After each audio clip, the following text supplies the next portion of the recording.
Have you ever dreamed of starting a new life on the French Riviera? A very warm welcome to Living the Dream French Riviera, the podcast that shares women's stories of relocating and rebuilding professional life in the south of France. I'm your host, Cecile. In this first episode, I'm joined by Jo, the very first person I met when I moved here. She's a real estate agent who knows what it means to go all in, even babysitting for her clients. From surfing dreams to surprise winters, Jo shares what living the dream really looks like. Thank you for being with us today, Jo. We're looking forward to hearing about your move to the French Riviera, how life evolved after relocating, and how this journey shaped both your personal and professional path over the years. To begin, let's set the scene a little. Take us back to where you were before the move and what led you to consider such a life-changing step.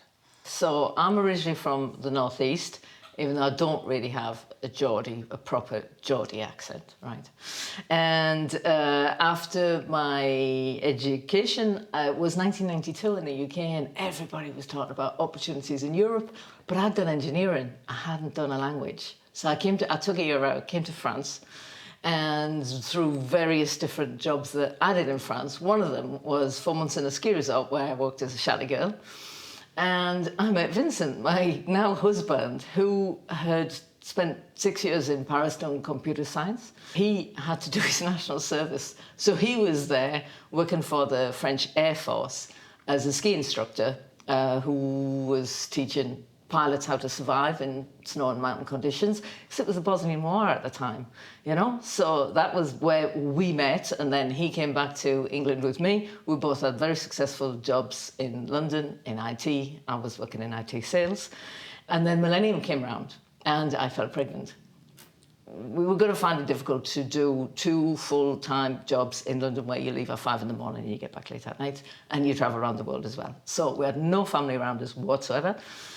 So I took a job in teaching part-time in primary school, so that enabled me to spend some time with my new baby. And then my husband Vincent, he was working in Europe at that time, traveling a lot, and then he suddenly got a global job where he was traveling less but further. He couldn't really maintain his corporate office next to where we were because he was in lots of very high-level confidential situations where he needed to be separate, so he was working at home. And then our minds started ticking off. I thought, is this where we want to be? We got a letter which was from the Education Authority. So Davy was coming up to be 2, and it was about where we were going to, what our catchment area was going to be for school. And we suddenly realised that we were in the awful catchment area. We did a quick assessment of private schools, financially impossible. Even at that time, they were like 36,000 a year. So that was just impossible for us. We were definitely going to have at least a boy and a girl. So luckily I didn't have 3 girls, otherwise I'd have at least 4 kids, and or maybe 6 or whatever. And so it started to evolve that it looked like we had the opportunity to come back to France. The NHS was starting its first massive crisis. We'd both suffered health-wise and with not being able to see doctors at the right time. Because the NHS is great, it's full of fantastic individuals, but it's struggling to keep afloat, which means that if 6 months is not a short waiting list to see a specialist. In France, if you have to wait 6 days, it's a crisis, right? What do you mean you can't see me this week? And so that with the political climate that just seemed going in a direction that didn't really seem to be the same direction as ours, we asked his company, could he move to France? I think they were expecting that to be Paris. He identified international schools, and then of course you look at the lycées and then it's also available college. And then in this area, it's all available at primary level in this area. And I was like, ooh. And I knew Sophia at the time, and so did he, and we knew that if we ever wanted to change our IT world, it would still be possible from Sophia. His parents at the time were in Corsica, and it seemed more logical to be based here than be in Paris. And let's face it, when the weather's not that much difference, Paris to London, then the advantage to coming here. We imagined a list of how our life was going to be so much better here, and we've pretty much ticked the list, I think. How did you picture your life at the time? Because you knew the mountains, But you didn't know this part of France, did you? No, not really. I mean, you've got the Corsican coast, but the Corsican coast, even though it was once attached to the Estoril, right, is actually very different from the French Riviera. So I think I had in my head that there was going to be this mixed life between a lot of time sitting on a sunbed on a beach with the kids doing things like surfing and things like that, versus a life in like our area, which is back from the coast, that was going to be like Peter Mayol, you know, where you'd have a garden and grow your own vegetables, and all your neighbours would be like your best friends who would come round all the time and share everything with you. And it wasn't quite like that. Really? Not too many waves on the Mediterranean. So yeah, I think you and of course my husband's image would have been very different from mine, but it didn't really. We were ready for the adventure, and it was a huge adventure, and we got quite a few things wrong. But it's not really wrong, because it's never wrong, because there's no right or wrong, you know. But so you try your best, you put as much effort as you can with a 2-year-old and 2 cats and 2 cars and a house to sell, and you come to somewhere else where you know nobody whatsoever, and you've got no local advice. There was no social networks at the moment. You could barely even get information on an internet site. You know, the Mairie of Valbonne didn't have an internet site at that time where you could get information about schools. You know, you had to do the usual thing of, you know, get the yellow pages out, find the number of the mairie, call them. When can I come down to talk about the school? You know, and opening times were kind of 9:30 till 11:45, you know, and 2:45 until 4 o'clock, but not Wednesdays, and also not Fridays. So that was a bit of things of like, all right, you know, I kind of thing. And how was your French at the time? Okay, so as I'd done French up to 16 in the UK, which roughly means you can answer questions on 11-year-old style, right, like book in France, you know. So it's basic, but you can write something, and you can mostly read something with a bit of help. You know, like there's a lot of vocabulary you'll be missing, but that can be caught up quickly. But I was enthusiastic about watching French TV and film. We already had French satellite, much to the amusement of our neighbours in the UK, massive satellite dish in a very small garden. We had that in the UK, so I'd been used to watching French TV for years, and I'd kept up French lessons after we went back to London. Obviously, I'd spoken a lot of French in that year in France, and I wanted to keep it up, so I'd kept up lessons, which, you know, didn't always work out, and sometimes you'd abandon in February because the timing, you know, didn't really work out. But once we looked like we were going to decide to move, because I was working part-time, so I could find French courses that would fit around childcare and things like that. So I'd kept up the French, but I was nowhere near fluent. And what were your initial impressions of the region, and how have they changed over time? Well, we arrived like 3 weeks before Christmas, and of course Christmas is full on in the UK from October. Christmas is full on, whereas Christmas had hardly started like the second week in December in France. And we arrived into a rental that we'd not really seen. We didn't know what we had, but we came with suitcases because the truck with our stuff on from England was, of course, at least 2 days behind us. So we had nothing that weekend. We had to go out and buy sheets and things like this. And it was all lovely, but we were very busy. And then on the Sunday, it started to rain. Our removal truck was coming on the Monday. They were due to leave probably the Wednesday or Thursday by the time they got everything done. And it didn't stop raining until they left. So you could say they brought the rain with them, but that was a huge shock to me. I had no idea that it could rain in France for 4 days. That was not what I was expecting. So I was like almost ready to get back on the truck with them and just go back to London. No, I knew it could be different. But I had a huge expectation about the weather. I thought it was going to be pleasantly hot in the summer, whereas, of course, it can be dramatically hot, very dry. And I don't think I was at all prepared for the coldness that it can do in the winter. Because if you live in London, you rarely see frost. It hardly happens. You have to get up early. It has to have been a clear night, which is rare in England that you get a clear night. So,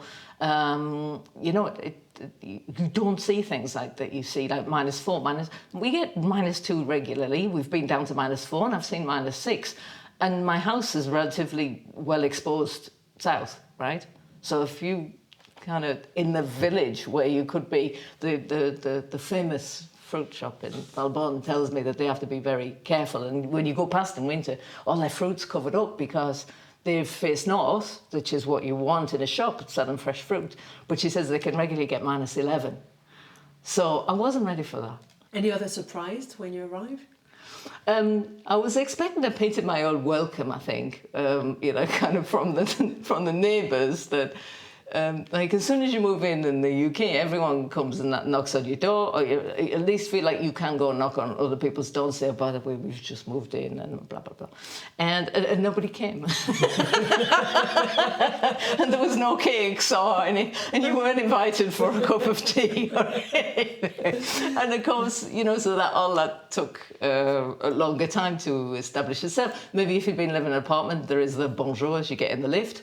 And as you open your letterbox, and so you roughly get the opportunity to meet somebody. But we're in an area around here where houses tend to be like in the middle of a piece of land, and your letterbox is down by the gate or whatever, and people go everywhere by car, even though we're all walking distance to the village.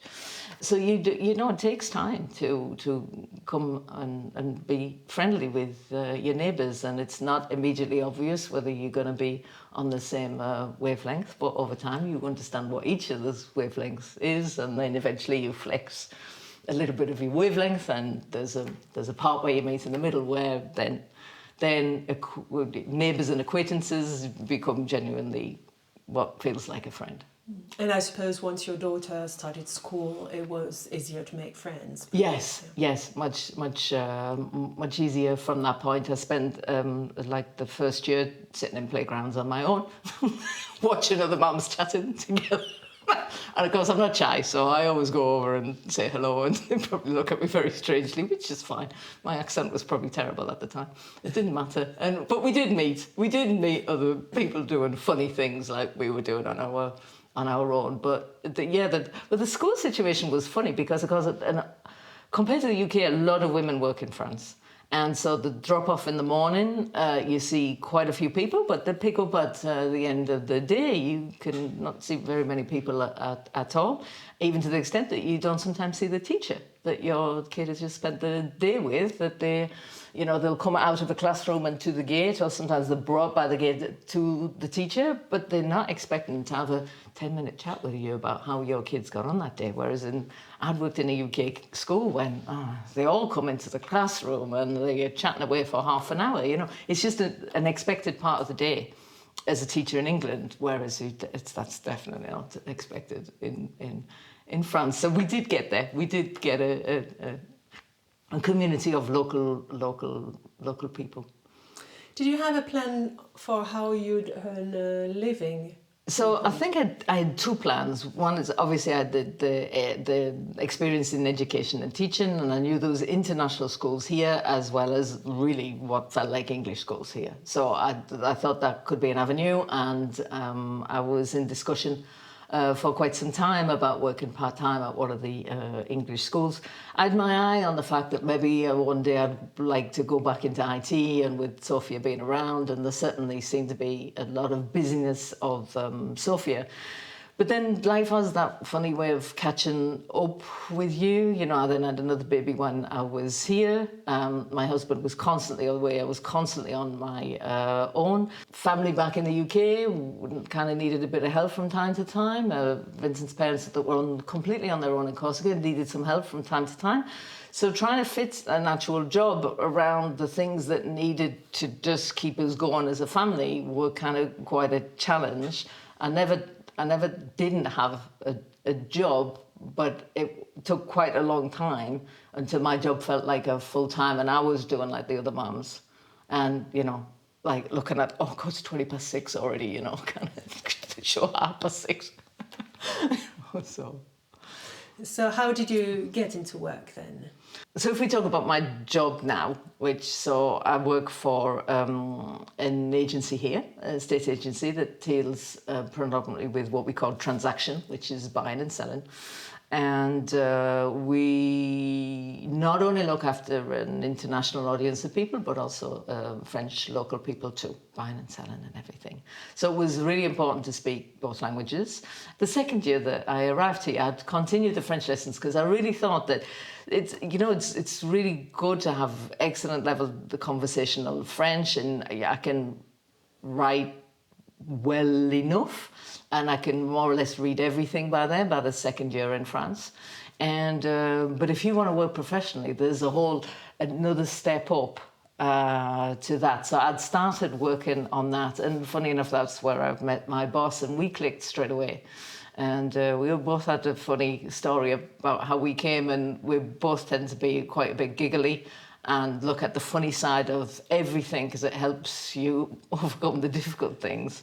She just said, we should talk sometime, you know. She says, I'm working. So she just started. In fact, it was during her French lesson she got a job as an agency. She's an ex-banker. So obviously a estate agent that does a lot of paperwork and legal things to do, and an international audience, then she was a major asset to the agency at that time. So she'd work with them. She eventually spun off her own agency with somebody from that agency. They decided they wanted to go along together. I met them at that time, and I worked for them for a short time. Then when my boss left, they decided that they weren't going to be a two anymore, there'd be two individual. So she completely set up her own individual company, and I'd work for her. So all that was on and off and things for about 2 years. About 2 years. Your clientele is international. I suppose when clients come, you have to explain to them how it works in France. How do you do this? Tell us about this. Yeah, well, I mean, a lot of people come here for Sophia, because they either are getting a job or plan to move to Sophia, and that's a huge collection of people, but predominantly bit in the text-based engineering and a lot of research. It goes on in Sophia. So they're very often moving for a company where it's perhaps their partner that needs to reinvent themselves when they come here. And the way that France administers itself, it's very helpful to understand it. So the way school systems work with catchment areas, social security structure works when you're working, when you're not working, the way that the health system works, what you need to do as soon as you come here. All that comes under my bundle of things that I will need to do to help people with, and then explain how you actually purchase in France and what are the implications. You're French, so you know this, but if you come from a country where there are no laws about inheritance, it's majorly shocking to learn about French inheritance laws. For example, in the UK, you write a will and your will goes to where you wanted to go, whereas, of course, in France, you can't disinherit your own children. That's interesting when you purchase for the first time, because if you purchase as a couple, you're actually purchasing most of the time as a 50-50, and when something happens to one of you, the estate actually then can go directly to the children. So all these things need to be ideally understood, certainly discussed, certainly find an English-speaking notaire that can talk you through the implications so that you try and make it right the first time you do it, if you can. So your advice goes way beyond real estate, really. Yeah, it does. It does. But it does help other people that I've done it myself. I've worked in a few different countries, predominantly in France, and I really know the French system, and I've lived here for a long time, and I've helped a lot of people into it. At one time, I did think I'd become specialised in old people downsizing their 3 and 4 large bedroom houses with a lot of land that had become difficult to manage, and sold those and then moved on with them into very lovely apartments with large terraces and things. So there is like a whole other aspect to my business, but I think the international one is the widest. It's where I see the most difference in all the different property that I deal with, from really small one bedrooms for a young engineer that's coming into Sophia, into some massive projects for I can't call them celebrities, but people that would be known to other people if I said their names. So I never talk about people's names. Where it's been not only their second home, but perhaps their third or fourth home. And, helping them do everything in France for the first time. My boss poke the finger at me sometimes and say, this is supposed to be your job, Joe, not your life, because you do get involved with people, and I know about their kids and their grandkids, or their jobs, or where they've just been to university and they've just got this exciting opportunity in Sofia, but it's difficult to get a rental. Therefore, they'll prefer to purchase as soon as possible and go and curtain shopping with people and buying cars with them, and because they buy the house with you and then they realize, it would be really useful to have a car, but they don't speak any French, and so you have to take them to a showroom and they choose a car, and then you have to take them to an insurance broker, and then we have to find car insurance together. But there's the huge advantage to this part of the world is not only is it English speaking, it's a lot of other things speaking. I don't think I was ready for how international this area is. It's absolutely it continues to floor me at how international it is. And so my thoughts about the Peter Mayol's, like living very French countryside style, are very actually different to dealing with all these different nationalities, and it's almost rare these days to find, say, like a British couple. English can be the common language, and that's why it's great to live here, that even if your French is not that good, you'll manage. You'll definitely manage, Were you ever tempted to set up a business as a handler or a relocation specialist? No, because I love property. I really love property, and I've been involved in a lot of property development. I did my own in the UK for years, and I've done a lot here myself since we came. I'm sure in my current house, if the previous owners came back, they recognise the outside, but they wouldn't recognise the inside. I love that part of it, and. International people, they always have because they come from a different country. They want to put their footprint on what the house will be like, and so they need a lot of help on finding things. And for me, it's just part of the job, and I like doing it. So yeah, when I have to go and take them to a tile shop to choose tiles on 4 o'clock on a Saturday afternoon, of course I'm gonna do that with them. But for me, if they've chosen to work with me on an exclusive basis, that's part of my service, and it's a pleasure. So, do you think being English native speaker helps to explain everything French? So I work with Scandinavian agents, and when I do visits with my Scandinavian pals who are selling a Scandinavian home here from a Scandinavian family to my English-speaking, American-speaking, or just French, our common language will be English. And my agent pals tell me that I explain it differently. Because, of course, for them, their English is very often their second language, but sometimes even their third language. Because if they had French from very young, then their English, of course, is their third language. No disrespect to my pals, it's just what they say to me. But I think that I approach finding property or selling property as like a psychology.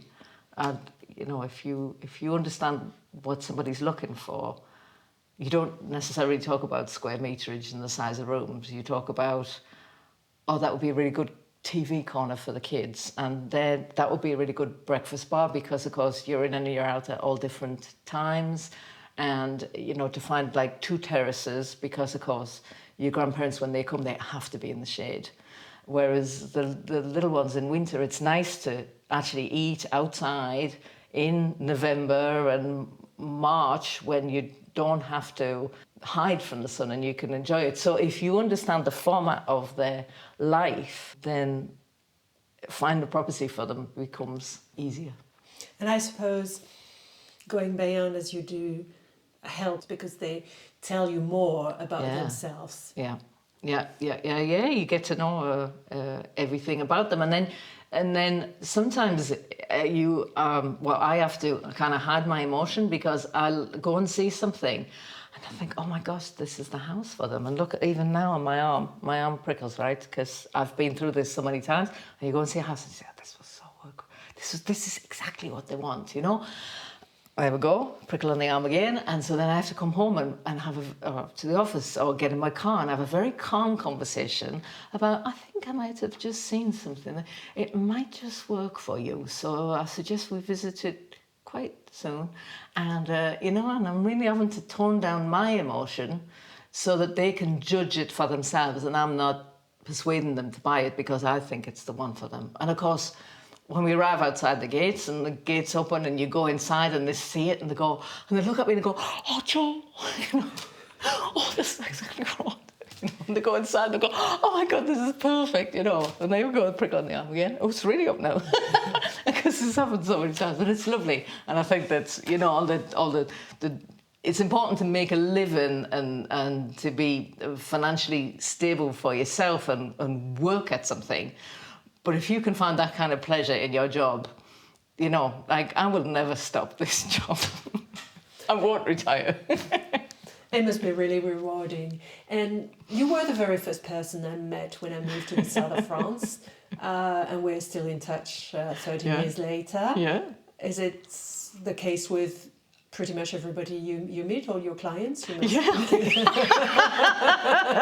I'm in touch with with an awful lot of them. I was sometimes like you, but I was the only person that they knew, And obviously, you could potentially go too far, and you have to encourage them to where they might make friends and meet like-minded people, and of course then they're off on their own spin and then you go off forever, but you do tend to remember like the dates when they purchased again and their birthdays, because very often you're with them for quite a long time, especially say where it's a second home. They tend to come 2 or maybe even 3 times to get the right place, so that won't be 4 weekends on the run, right? That will be 3 months apart sometimes. So we do know each other for a long time, and you see where else they go on holiday, and they tell you about we can't come at Easter because we always ski at Easter because blah blah blah, and so you become very involved with their life, but it's hugely rewarding. But some funny things happen along the way, like that. But when you really know people for a long time, obviously it's great because if their personal circumstances change and they either want to upsize their house or downsize their house or move nearer the coast, or they find the coast a bit hectic in summer, and now that they're retired they'd like to move back a little bit. I mean, they pick up the phone straight away, and it's lovely to hear the news and see what happened during that time. But I get a lot of invites. I can almost go to any village around this area, and I'll be able to call on somebody and say, "Oh, I'm dying for a coffee. Shall we meet up? Oh, I'll be out tomorrow. I haven't seen you for ages. Do you want to quickly catch up on your news?" And of course, they always know somebody who's buying or selling, and in fact, I work on recommendation.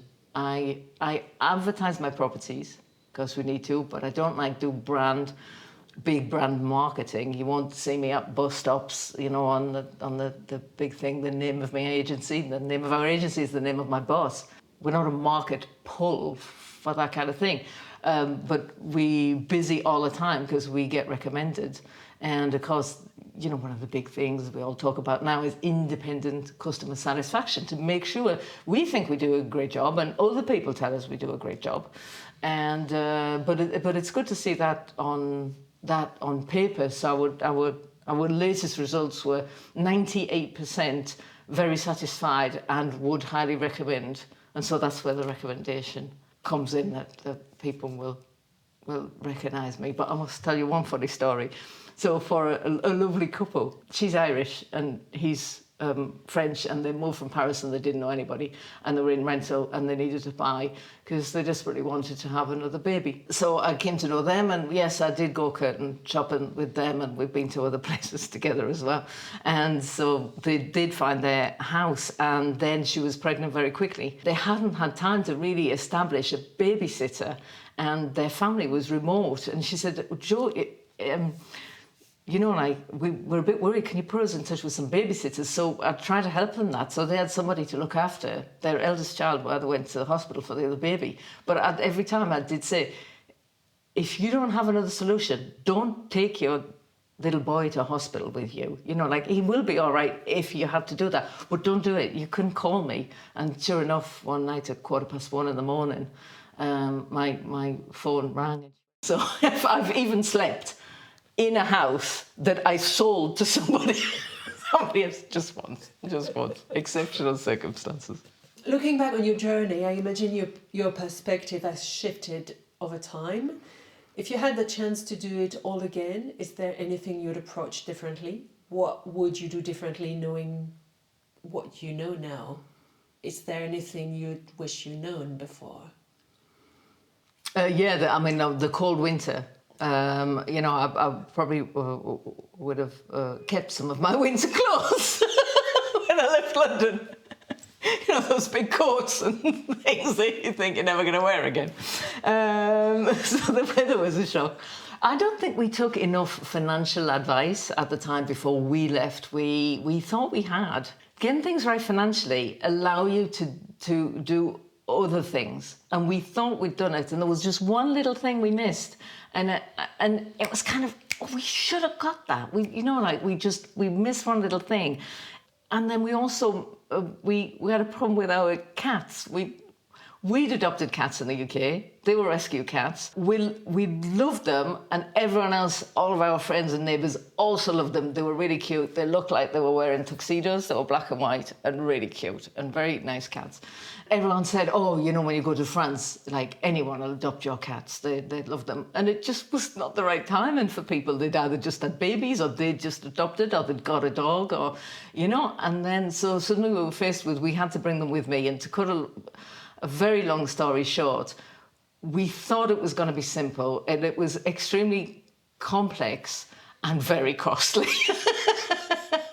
But they did, bless them. They were only 5 at the time, and they lived here into their 20s. So maybe that was a good investment. But the thing that we perhaps reflected on is, when you're faced with a problem, and when you hear the answer that you want to hear, you can stop there.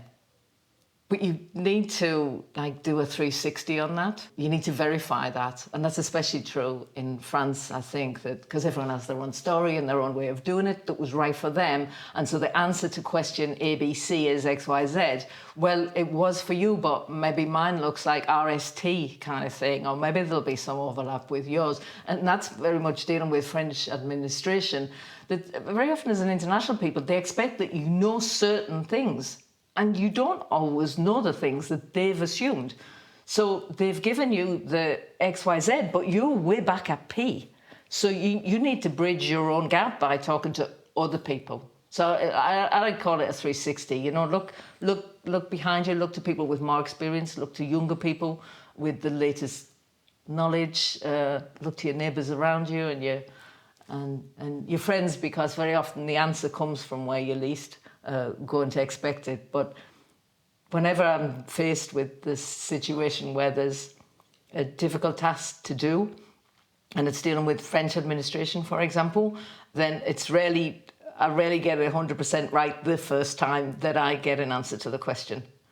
And on the rare occasions that you've got everything lined up, when you do check each side, it just reaffirms that that's definitely the answer, and that's a great feeling. So it's never a waste of time. So for me, the 360 is really important. Would you say it's the most valuable lesson you've learned from the experience, or is there one? Yeah, but I think it's a lesson in life. Can you share a moment that you feel especially proud, like a success in your relocation journey, something you made you say, oh, I've made it, a special achievement?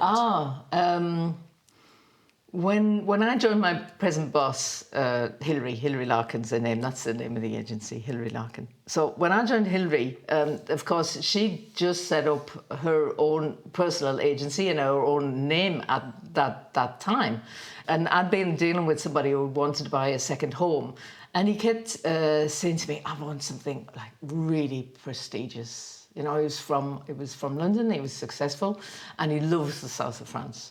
And he said, I want people to come here and I want them to have a really good time and I want them to do all the lovely French things that I love about France.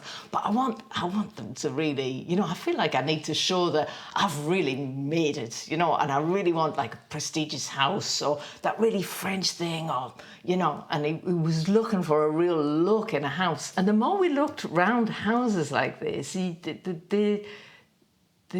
didn't feel right for him. And then all of a sudden his wife was pregnant and he's like, oh, Joe, we've got a really short time now because she won't be able to fly anymore and she definitely wants to see what we're buying. So we need to really sort this very quickly now. And so they came together. She was quite heavily pregnant at the time and it was our last weekend of viewings and we saw 16 houses in 3 days. It was really full on. And whenever I'm searching for people, I think that I understand what they want. And it's a bit like a 360 thing again. I'll very often pull in something that could work that is slightly off their radar. A wooden house when they're looking for stone, something modern when they're looking for traditional. If I feel, when I see it, if I feel like it's got something special or something like that. So they're often in the mix. Even though that isn't sometimes the house that they end up buying, it made them rethink. So it was their 360. Which confirmed that the other house, that's definitely the style or the feeling that I want.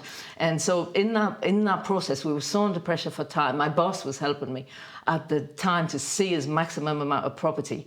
We went to this house, and as soon as I saw it, the prickle happened, right? Again, as when we walked in, and the more we walk around it, and I'm absolutely silent, which is, my boss can't believe that I'm silent, to the extent that she said, are you feeling all right, Joe? Because it's so unusual for me to be quiet. And I just looked at her straight in the eye and said, I think this is the house. And she says, yeah, I think it is too. And he said nothing prestigious about it.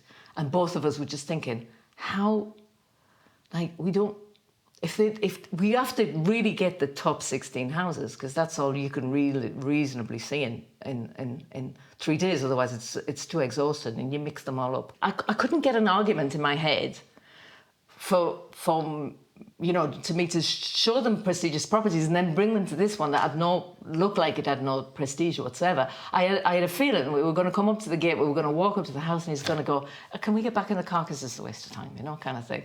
I was like, I had to come with an argument to get them in. So we planned the visit. Instead of like parking in the parking space, we were going to park right in front of the house and we were going to go into the back of the house, not the side of the house. And then we would go outside the front of the house. And then, so I had to get this round in my head. It wasn't obvious what to do. And still, before they actually came for the weekend, I still kept doubting myself. On the day, we timed it so that it was the last visit on the second day. Timing just worked out in our favour, but it is a lovely house at any time of the day, but it's especially really nice in the evening. And sure enough, they walked into it and the smiles are just there. And he turned around and he said to me, you're going to laugh now, aren't you? And I went, no, I've been laughing for ages. And he goes, there is no prestige whatsoever in this house, and this is my house, isn't it? And I said, well, we can cancel the visits tomorrow. And he says, no, we have to go ahead. It's only the right thing to do. But as soon as I saw them next month, I was like, oh, we've just been thinking so much about the house. That's definitely for us. And interesting enough, we found out through the notaire, because they needed a lot of help. They were setting up an SCI. Which of course is an unusual format for certain people in France that needs explaining and it needs setting up in advance. And it has some advantages to it, it has some disadvantages to it, and it's not for everyone, but it can be for you. So we had to do all this. We found out, in fact, the house itself was formerly land that was worked by monks. Part of the house was an original building that they had. We'd never noticed it during the visits when we went, but it actually has a structure up the side that actually has like a bell tower with a bell on it. How did we miss that? Yeah. But I think it was because we were in the feeling of the house. So it's one of those really unusual things where there's something there that confirms that this house had, like what they say in French, an âme. The house has a soul. It definitely has a soul. There's definitely a history in that house of a lot of happiness, a lot of calmness. That's what you feel when you walk in. The light's really, really lovely. What I feel in my gut about property and about dealing with people, about finding property for them or selling their own property to somebody who's going to love that property as much as they love property when they have to say goodbye to it. That comes from the gut. And so that was kind of a proud moment because it was a really big sale. I was really under pressure of time. They were totally relying on me. And despite everything that was in black and white, I still went with my gut feel and it still worked out. So that was a proud moment. Well done. How do you think your life might have unfolded if you hadn't made the move? Well, lots of things wouldn't have happened. I probably wouldn't have a prosthetic hip, which I have already, because I'd probably still be on a waiting list in the UK. I definitely wouldn't be doing sport outdoors. I love the forest here. It's amazing. But I actually do sport, and I'm not just talking about walking and cycling, and I have an electric bike and I go everywhere I can on an electric bike. But I do actually sport in a group of people. I do like Zumba, 3 different groups doing Zumba you can't call it a park.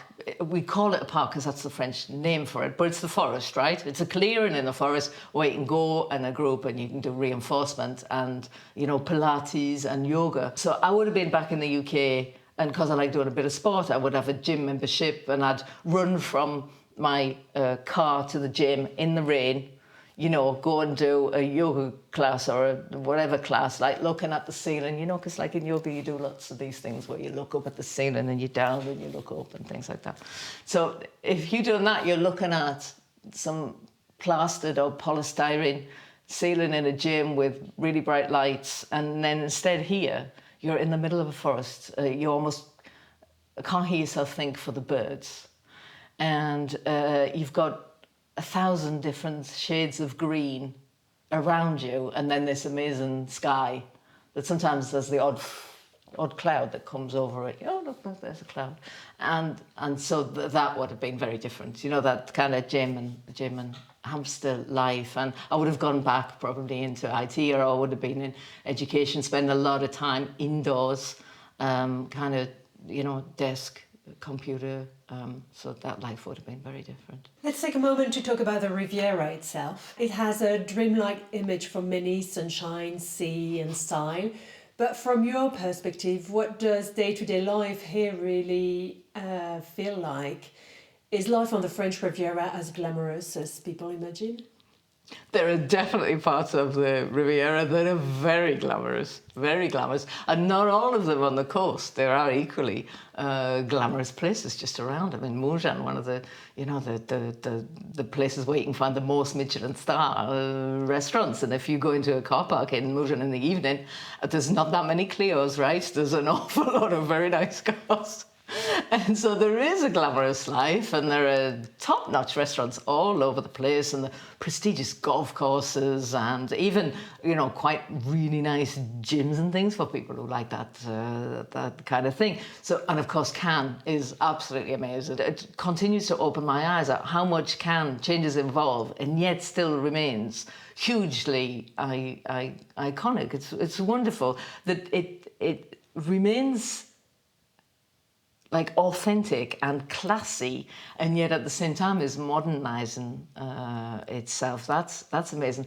But life in the villages is kind of quiet. There's very much a Peter Mayol part of my life, which is markets and local markets and small shops where you can go and buy amazing things. And you have still an enormous amount of small shops in France where it's the owner, and he set it up, and it was his dream, and he wanted to do that. And so when you go in, you're really greeted very warmly, and of course when you don't speak French, you've stood outside the shop, you know what you want to buy, you've worked it out in French, how are you going to say, how much is that bag?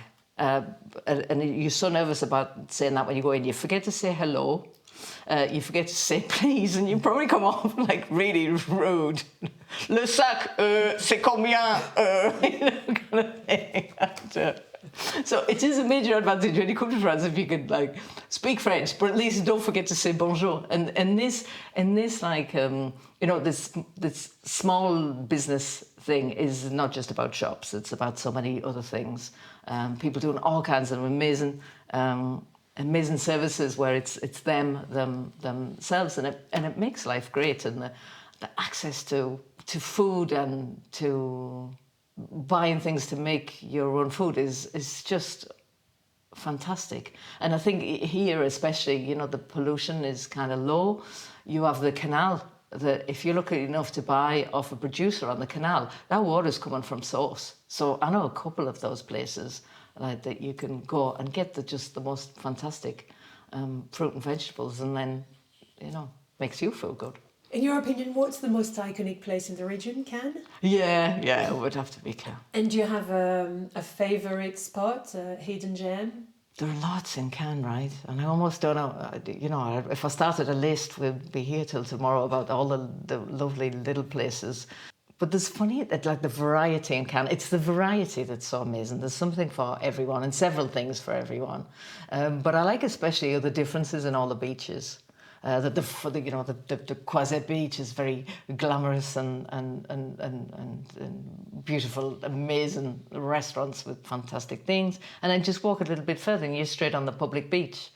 And then walk a little bit further and then you're over near the port where there's some kind of amazing evening time restaurants because the sun sets on that side of Cannes, and it makes it really nice. And of course there's the casino and nightclubs and things like that. But then if you turn the corner, you're over on the Montrouge side, which is a totally different beach whatsoever, and it's much more like kind of a normal beach. And when you go there, you can always find a space, and there's always kids with spades, and the sailing school goes out of there. Because despite the fact that you think that there's going to be full-time sun here and it's going to be incredibly hot, there is always a little bit of wind as you get back down to the coast, and that Pointe Croisette, the Palm Beach area of Cannes always has that little bit of wind, and even a catamaran that needs quite a bit of wind, you can always catamaran off there. And of course kite surfing is massive now, but of course you go the other side and then you go through the Plage de Midi, which are really, really very deep, very flat, loads of toddlers out in the tiny little bit of waves, obviously no surf, right? So toddlers out there, and if you just take that little bit step further, you'll end up in Thule. And there you've got the tiny town, and with 4 or 5 different beaches that are amazing and all different. Probably one of the few beaches where you've got shade. So my mum's 95, she still comes here to see me. And so she needs shade at a beach. And there's like the palm trees right behind. My mum thinks she's in paradise. Your lovely estuarine backdrop, turquoise water, sand under your feet and palm trees above your head. What's not to come to Riviera for? How do you see the region's business or cultural scene evolving in the future? Well, the way it's evolved over the last 20 years has been amazing. Continues to expand. Sophia continues to expand.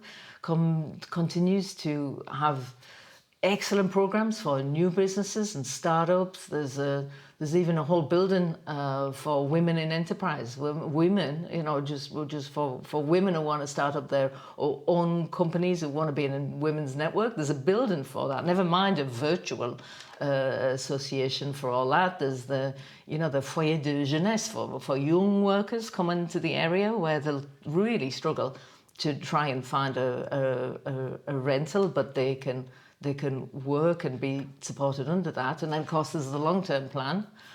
Should it ever happen, I hope it does, for a TGV stop for Sophia. And then Sophia will be 7 minutes from the airport.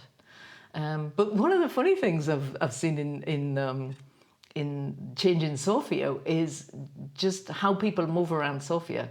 So pre-COVID, a lot of people were working like a 9-to-5 job in Sophia, but you don't have 9-to-5 in France because it's already more like 6:30 or 7, right? The day is longer, but the lunchtime is longer than anywhere else, and nobody's doing a sandwich in front of a screen. That's a good thing. So what happened in Sophia is everyone tries to leave between like 5 for the college is coming out, 5:30 because kind of there is a 35-hour week. If you're a secretary or an assistant, you'd probably leave at 5:30. And then, of course, the lycée kicks out at 6. So that's another big... And Sophia, for years, between kind of 5 to 5 and 6:30, did feel like a bit of a traffic jam. There was lots of strategic roundabouts that were quite painful to get through. And, of course, now... the amount of bikes and electric bikes is great. You can go all the way from Valbonne all the way down to virtually Biot using only cycle paths. I'd cycle all the time. I love my electric bike. Thank God I have an electric bike because Hope Hill from Antibes to Valbonne, you've got 2 big hills, and pushing a bike up those hills for somebody like me who's not that good on a bike. So I'm not even that good on a bike, and I'm going all the way to Antibes and back on an electric bike in the trees.